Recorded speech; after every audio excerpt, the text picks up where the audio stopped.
성경 봉독하겠습니다. 시편 119편 97절에서 112절 말씀입니다. 구약성경 894쪽입니다.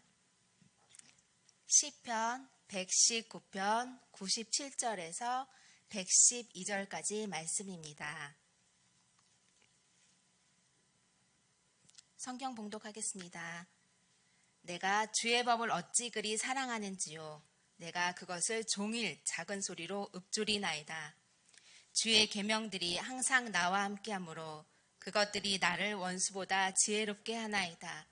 내가 주의 증거들을 늘 읊조림으로 나의 명철함이 나의 모든 스승보다 나으며 주의 법도들을 지킴으로 나의 명철함이 노인보다 나으니이다.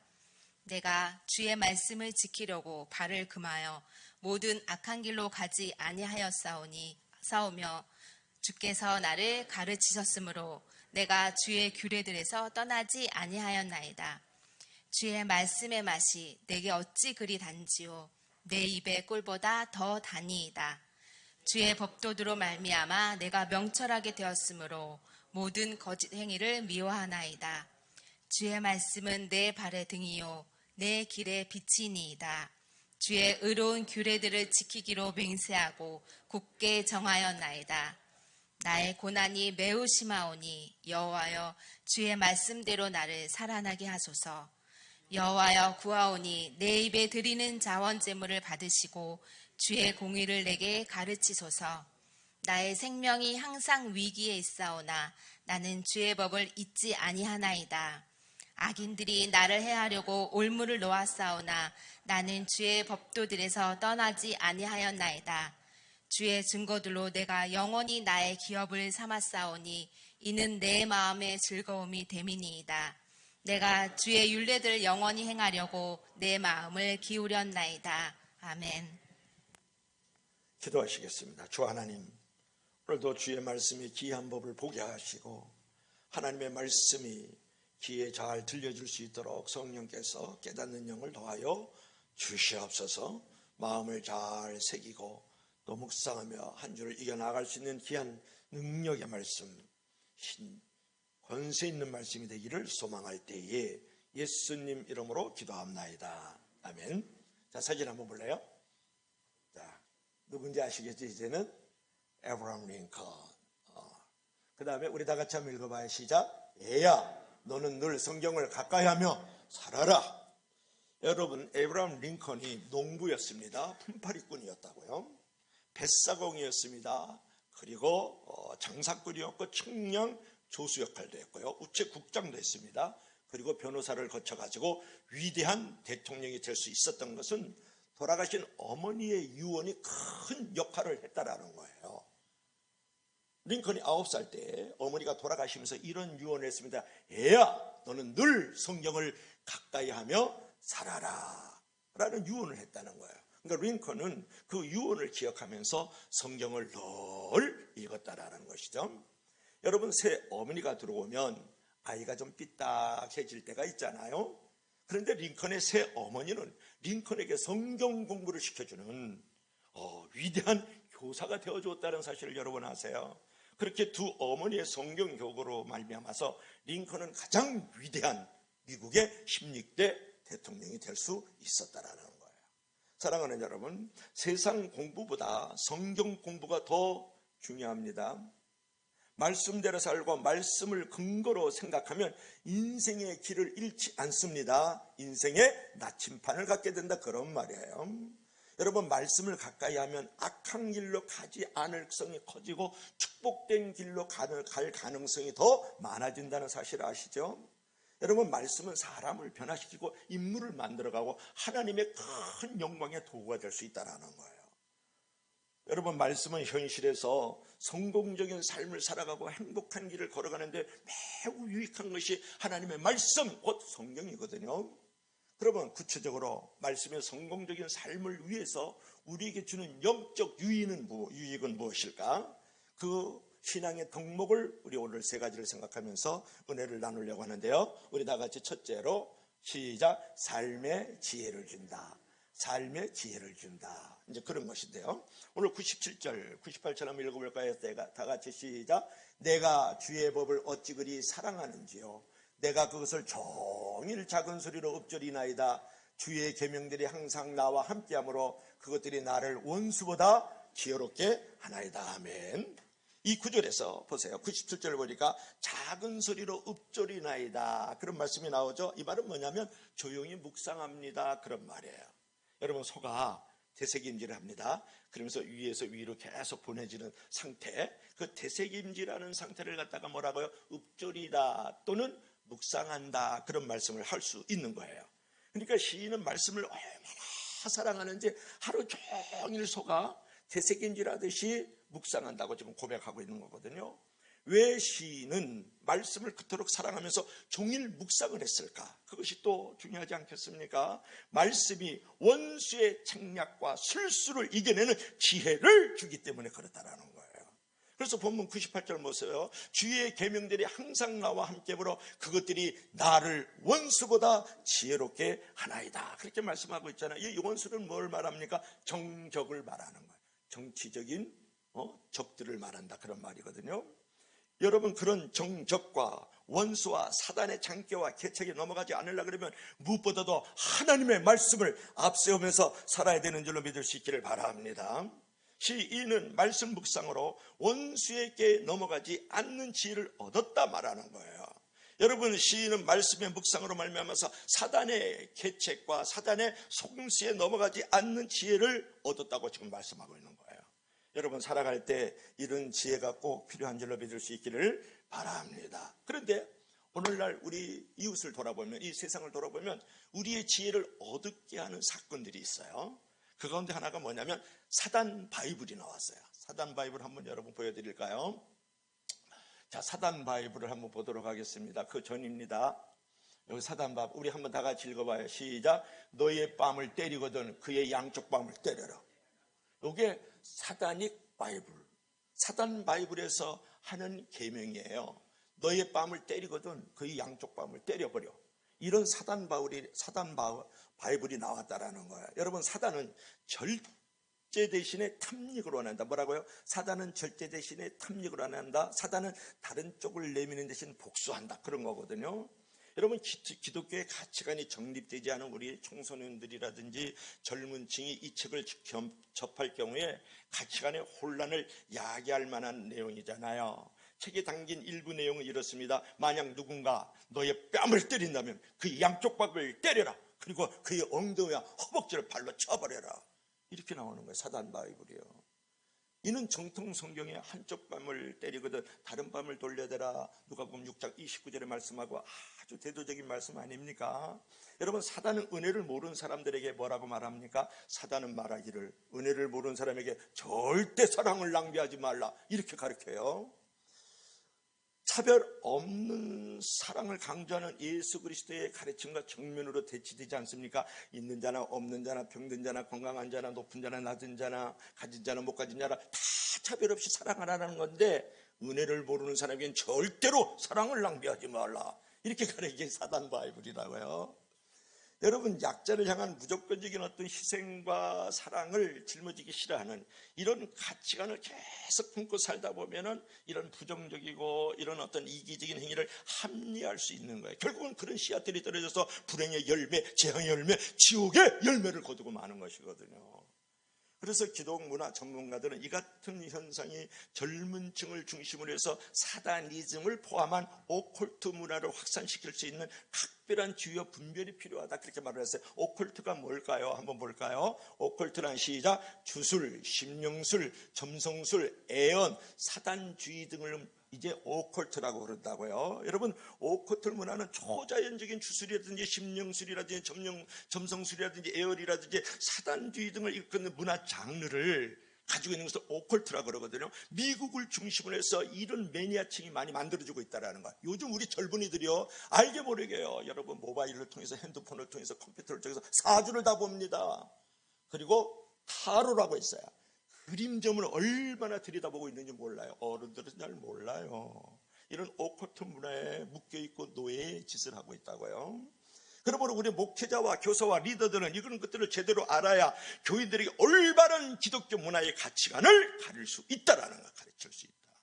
또한 청소년과 젊은 층의 가치관을 혼란을 막을 수가 있다라는 것을 여러분에게 말씀을 드리는 거예요. 지혜는 말씀을 읽고 묵상할 때 생긴다고 지금 시인은 노래하고 있지 않습니까? 여러분 다니엘을 너무 잘 알죠? 다니엘은 수많은 신하들이 그를 함정에 빠뜨리고 호시탐탐 그를 노리고 계략을 꾸몄지만 그때마다 하나님께서 지혜를 주시고 명철을 주셔서 그 위기를 위대한 기회로 만들어갔던 사람이 다니엘이에요. 여러분 사단의 게임과 속임수, 원수의 책략과 술수를 이길 수 있는 지혜를 얻기를 원한다 그러면 더욱더 하나님의 말씀을 가까이 하기를 주의 이름으로 간절히 부탁합니다. 자, 두 번째로는 우리가 성경을 가까이 할 때 또 하나님의 말씀을 늘 대할 때 우리에게 이루어지는 신앙의 덕목은 무엇일까요? 우리 다 같이 시작. 삶의 명철을 준다. 삶의 명철. 자, 99절부터 100절에 한번 읽어볼까요? 시작. 내가 주의 증거들을 늘 읊조림으로 나의 명철함이 나의 모든 스승보다 나으며 주의 법도들을 지킴으로 나의 명철함이 노인보다 나으니다. 이 말씀을 가만히 보세요. 내가 주의 증거들을 늘 읊조림으로 그랬을 때 내가 늘 성경 말씀을 대하고 하나님의 말씀을 내가 늘 연구하고 묵상하면 나의 명철이 스승보다 낫대요. 그리고 노인들보다 낫다 이렇게 지금 말씀하고 있는 거거든요. 이건 무엇을 말하는 거예요? 시인은 말씀을 늘 읊조림으로 스승이나 노인보다 더 나은 명철을 얻게 되었다 그런 말이니까 나의 모든 스승보다도 더 낫다. 늘 하나님의 말씀을 대하고 듣고 공부하고 묵상하고 암송할 때에 더 낫다라는 거. 그럼 무엇을 말해? 어떤 지식보다 더 성경 말씀이 낫다 그런 말이에요. 또 뭐를 어떻게 말씀하고 있습니까? 나의 명철함이 노인보다 나으니이다 그랬어요. 어떤 경험보다도 지식보다도 하나님의 말씀이 더 낫다 이렇게 지금 고백하고 있는 것을 우리가 볼 수가 있죠. 근데 특별히 이 구절에서 이 명철함이라는 것은 무엇을 말하는가 그랬을 때 통찰력을 말하는 거예요. 뭐라고요? 통찰력을 말하는 거예요. 그러면 명철함은 곧 통찰력을 말하는데 통찰력은 무엇일까 그랬을 때 모든 사건과 사물을 깊이 있게 볼 뿐만 아니라 후일의 보상과 보응을 생각하면서 좋은 행동을 선택하는 것. 다시 한번 얘기할까요? 우리 다 같이 읽어봐야 시작. 통찰력이란 사건과 사물을 깊이 들여다보면서 후일의 보응과 보상을 선택하는 좋은 능력이다. 그런 것이거든요. 여러분 이 말씀이 매우 중요한 부분이 있어요. 통찰력이란 뭐라고요? 사건과 사물을 깊이 있게 보면서 후일에 받을 보상과 또 보응을 생각하면서 좋은 행동을 선택하는 것이다. 그런 말이거든요. 여러분 통찰력이 없으면 늘 시끄럽습니다. 통찰력이 없으면 교만합니다. 통찰력이 없으면 남에게 상처를 줍니다. 반면에 통찰력이 있으면 남의 말도 주의 깊게 잘 경청합니다. 사람을 볼 때도 그의 동기를 헤아리고 이해를 합니다. 수용력을 가지게 된다 그런 말이에요. 그처럼 통찰력이 있는 사람은 굳건한 믿음과 행복을 가질 수가 있는 것이거든요. 말씀을 가까이면 그런 명철함 즉 통찰력을 갖게 된다 그런 말이에요. 여러분 신학자 칼 마르트라는 사람이 있어요. 그 사람이 하는 말이 뭐냐면 한 손에는 성경을 들고 한 손에는 신문을 들어야 됩니다. 이런 얘기를 했어요. 성경을 통해서 하나님이 어떤 뜻을 가지고 있는지 분별할 뿐만 아니라 신문을 들고 세상이 어떠한지 통찰할 수 있어야 된다는 말이에요. 뭐라고요? 한 손에는 성경을 들고 한 손에는 신문을 들라는 얘기는 뭐냐면 성경을 통해서 하나님의 뜻이 무엇인지를 분별할 수 있어야 되고 또 신문을 통해 가지고 세상이 어떻게 돌아가는지 통찰할 수 있어야 된다는 그런 의미거든요. 그런데 이 세상은 올바른 분별과 통찰을 할 수 없는 문화로 사단적인 분위기가 계속 만들어지고 있다는 거예요. 최근에 여러분 한번 그림을 한번 볼까요? 이게 더 글로리예요. 지금 넷플릭스라는 건 뭐냐? 인터넷 하다고 플렉스 영화가 합쳐진 게 넷플릭스예요. 넷플릭스에서 최고의 1순위를 가지고 있는 게 더 글로리라는 그런 영화예요. 옛날에 오징어 게임과 같이 말이죠. 한번 읽어봐요. 시작. 너를 추락시키고 나는 타락할 것이다. 이게 지금 송혜교가 하는 말이거든요. 너를 추락시키고 나는 타락할 것이다. 여러분 여기에 지금 보이지 않고 있습니다만 너와 나가 말라서 서서히 죽어가자. 이것도 지금 요 글에 지금 있어요. 여러분 이 내용만 봐도 얼마나 이 드라마가 잔인하고 사람들을 피폐하게 만드는지 알겠죠. 이 내용은 그런 거예요. 고등학교 시절에 학교 폭력을 통해 가지고 시달림을 당해서 뭐 왕따를 당하고 그냥 폭행을 당하고 불로 지지고 막 그런 일들이 막 벌어지면서 학폭을 당해가지고 나중에 20년 후에 철저고 잔인하게 계획을 해가지고 나를 괴롭혔던 가해자들을 다 복수를 하는 내용이거든요. 그래서 그 가운데 그 주인공을 주인공을 가해했던 그 사람 가운데 하나가 누구냐면 이사라라고 있어요. 이사라. 원래 본명은 김희어라예요. 근데 이사라가 어떤 사람이냐가 중요한데 교회 목사 딸이에요. 큰 교회 목사 딸이에요. 이사라는 온갖 일탈을 일삼는데 친구를 괴롭히면서 마약까지 합니다. 근데 목사는 아버지에서 강단에서 사랑에 관한 주제를 설교를 해요. 할렐루야, 오래 참고 원수를 사랑하십시오. 막 그러면 다 해서 아멘 할렐루야 그러면서 막 그런데 그 고통에 누가 앉아 있는지 아세요? 목사의 딸 이사라가 앉아 있는 거예요. 그래서 아멘. 아빠가 또 설교를 하니까 더욱 기괴한 장면이 있어요. 이사라가 너무 천역스럽게 아버지 교회 성가에서 찬양하는가 하면 한 자리 할렐루야 아버지 하나님 그러면서 아주 기도하는 기괴한 장면도 나온다고요. 그 모습이 우리를 더욱더 불편하게 만들지 않아요? 나중에 송영교를 만나거든요. 만나갖고 네가 옛날에 나를 괴롭혔지. 그래서 내가 이렇게 너희를 잔인하게 쳐서 서서히 말라 죽일 거야. 그랬더니 그때 이사라가 하는 말을 들어서 나는 이미 하나님을 만나가 다 용서함 받았거든. 이런 기괴한 소리를 해요.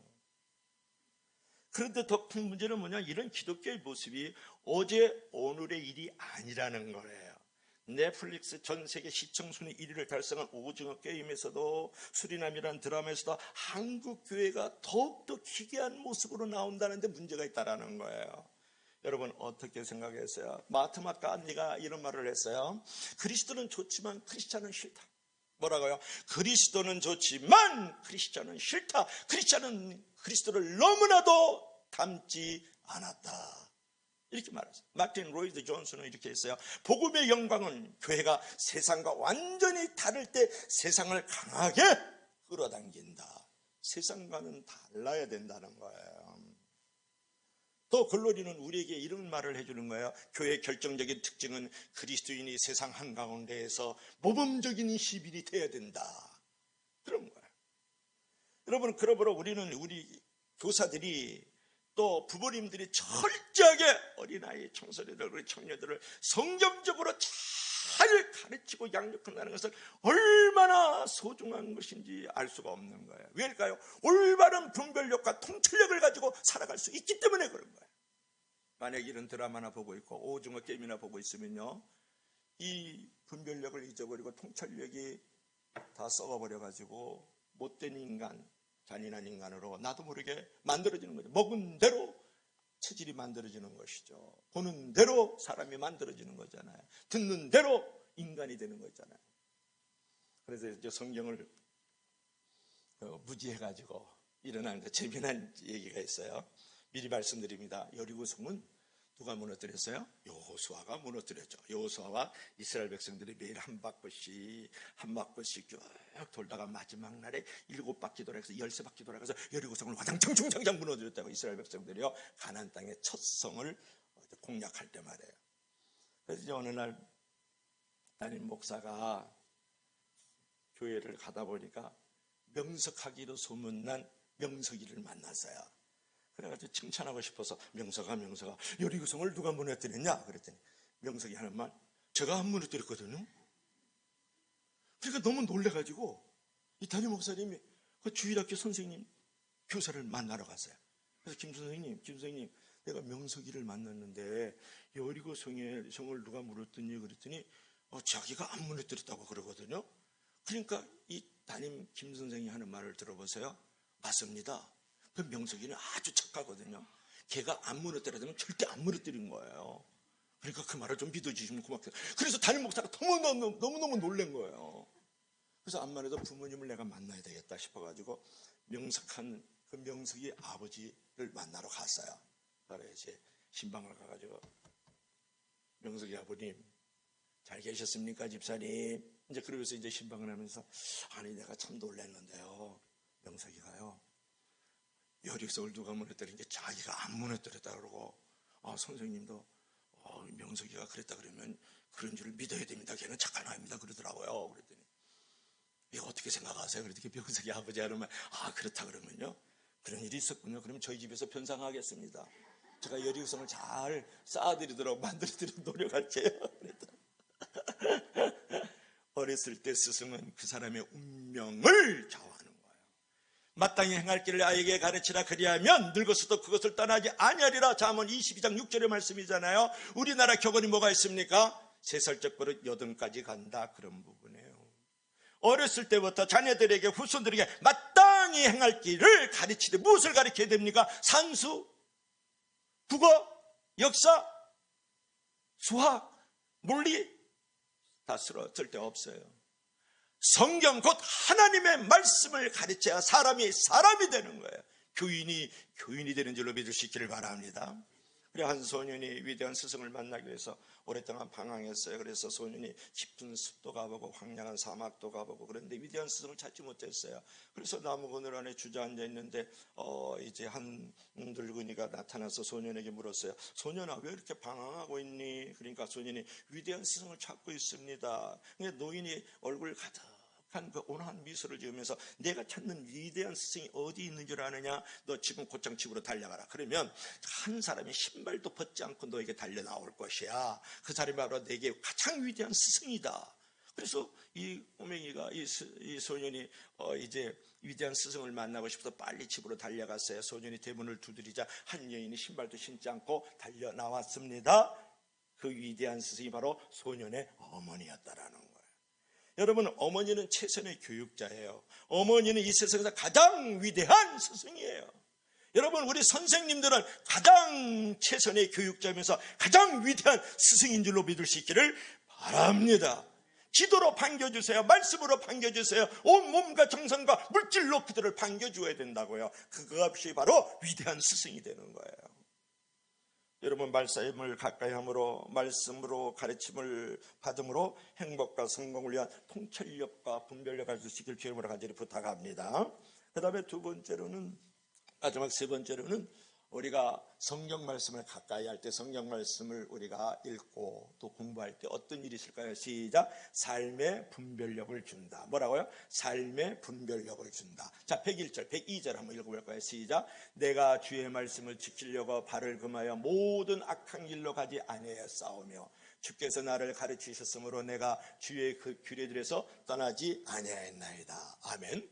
여러분, 시인은 자신이 말씀을 지키면서 하나님의 인도로 악한 길을 가지 않게 되었다, 그렇게 말씀하고 있는 거거든요. 여러분, 또한 시인은 모든 거짓 행위를 미워하고 거짓된 행위에 유혹이 되지 않았다. 무엇으로? 주의 말씀 때문에. 여러분, 말씀을 통해서 선 악의 길을 분별하는 분별력이 생겼기 때문에 내가 악한 길로 가지 않았다라는 거예요. 여러분, 그럼 분별력이란 뭐냐? 그것이 중요하지 않습니까? 분별력이라는 것은 선과 악의 차이를 아는 것, 그리고 옳고 그름의 차이를 아는 것이 뭐냐면 분별력이다, 그런 말이에요. 뭐라고요? 분별력을 한번 읽어볼까요? 분별력이라는, 다 같이 시작. 선, 악의 차이와 옳고 그른 것의 차이를 알아내는 능력이 진정한 분별력이거든요. 요즘에 우리 청소년들, 우리 청년들이요, 정말 개념이 없어요. 무개념이에요.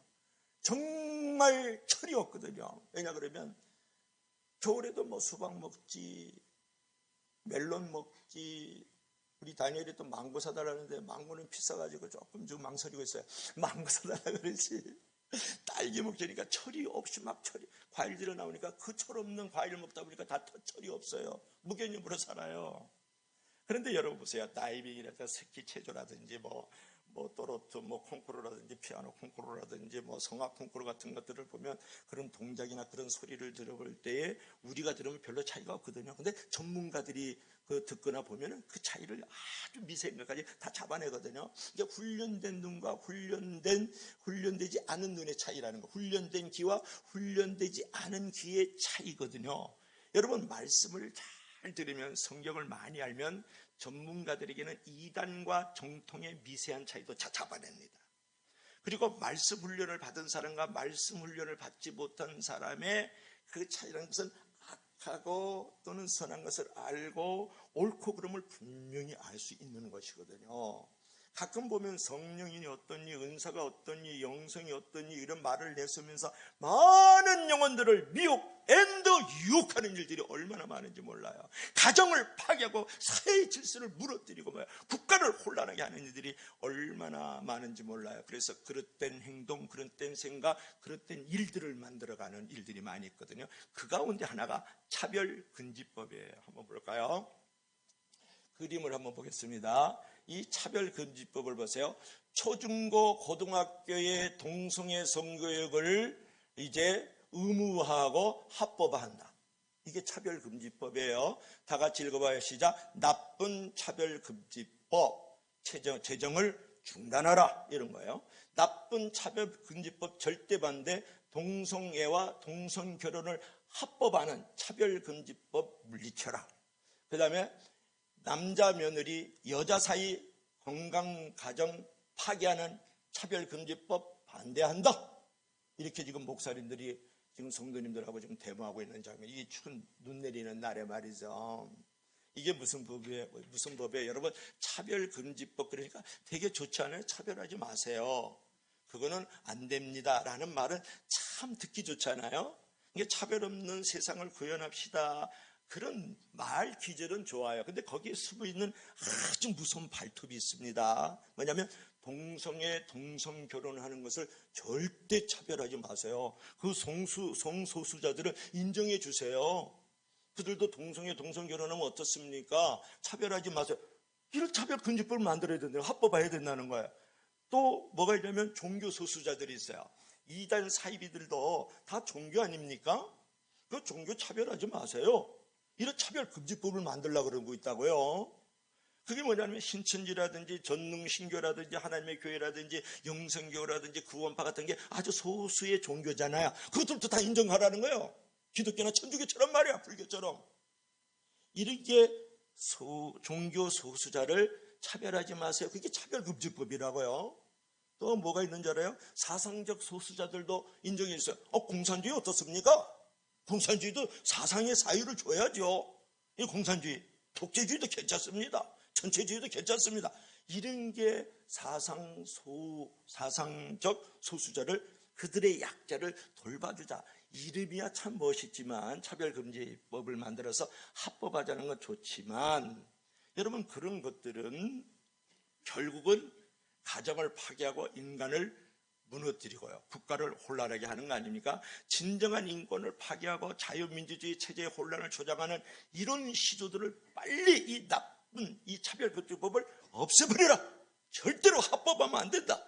여러분, 초등학교에서요, 동성애를 가르치고 말이죠. 동물을 가진 사람끼리 결혼하게 만들고 말이죠. 이런 거 가르치면 되겠어요? 그리고 미국 같은 데, 캐나다 같은 데서는요, 남자들끼리 결혼을 해가지고서는 입양까지 하는 걸 법으로 만들어놨어요. 이런 세상이 되고 있다고요. 지금 얼마나 악독한 세상이야. 여러분, 다음 세대를 위해서라도 여러분 절대 차별금지법을 반대할 수 있기를 주님으로 간절히 부탁합니다. 여러분, 동성애와 동성혼을 옹호하는 이 차별금지법이 통과되면 가정이 파괴되고 미래 세대가 잘못된 관념에 빠질 우려가 너무나도 커지지 않습니까? 한국 사회의 대다수를 차지하는 이 정상가정을 보호하고 아이들의 잘못된 일, 타락행 일, 추락행 일을 가지 않도록 막으려는 것이 바로 차별금지법을 반대한다, 이런 말이에요. 여러분, 신천지는 말이죠, 지금 오픈하우스, 길거리 사진전, 그림 상담 등 여러 가지 가면을 쓰고 지역 주민들과 지금 소통하면서 그들을 지금 끌어당기고 있거든요. 이런 위정된 평화를 가지고 있는데 그런 이단 사이비들을 합법하고 그들을 인정해 줘야 된다. 여러분, 이게 차별금지법이란 말이에요. 여러분, 중고거래 플랫폼인 당근 마켓까지 포교의 대상으로 삼고 있어요. 지역신문을 통해서 포교의 대상을 삼고 있다고. 이단 사이비들이요, 이러한 것들에 분별하지 못하고 청소년과 청년들이 거기에 접하게 되고 거기에 물들어지면 멸망의 길, 지옥길로 떨어지고 만다, 그런 말이에요. 그래서 오늘 시인은 말하기를요, 계속 묵상하면서 무엇이 옳고 나쁜지, 어떤 행동이 가족의 덕이 되는지 아닌지, 어떤 말이 교회의 덕이 될지 안 될지를 분별하는 능력을 가져야 된다, 말씀 안에서. 여러분 그처럼 말씀을 가까이 하는 것이 무엇보다도 복된 태도인 줄로 믿을 수 있기를 바랍니다.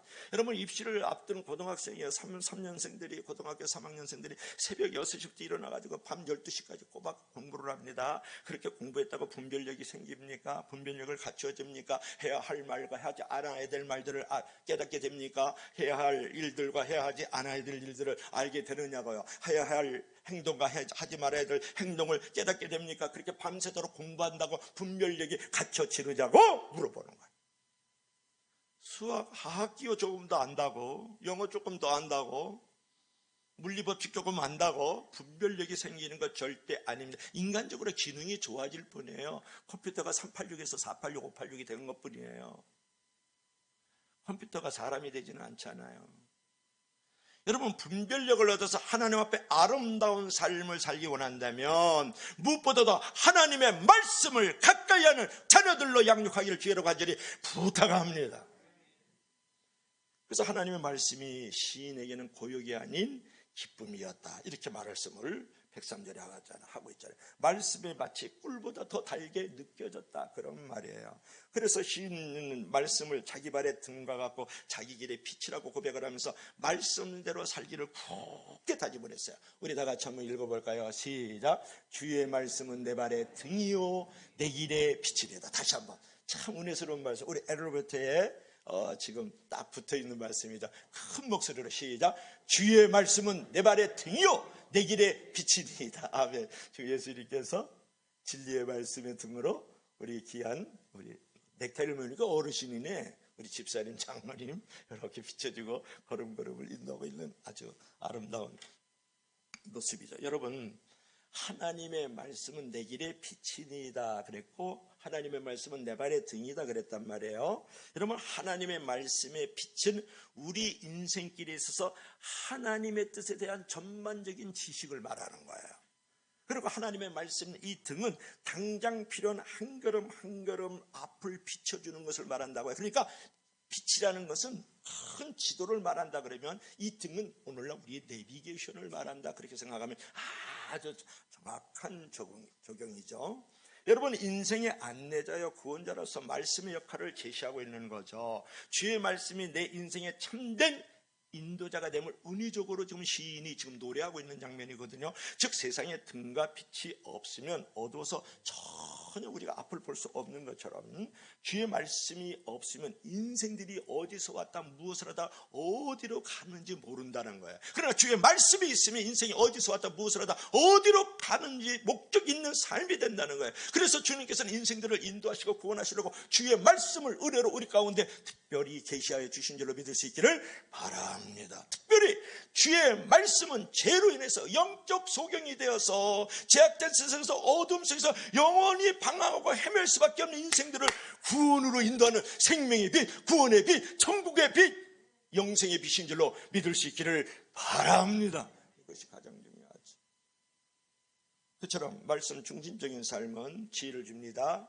명철을 줍니다. 분별력을 줌으로써 구원과 축복과 행복의 길에서 빛과 등이 되는 줄로 믿을 수 있기를 바랍니다.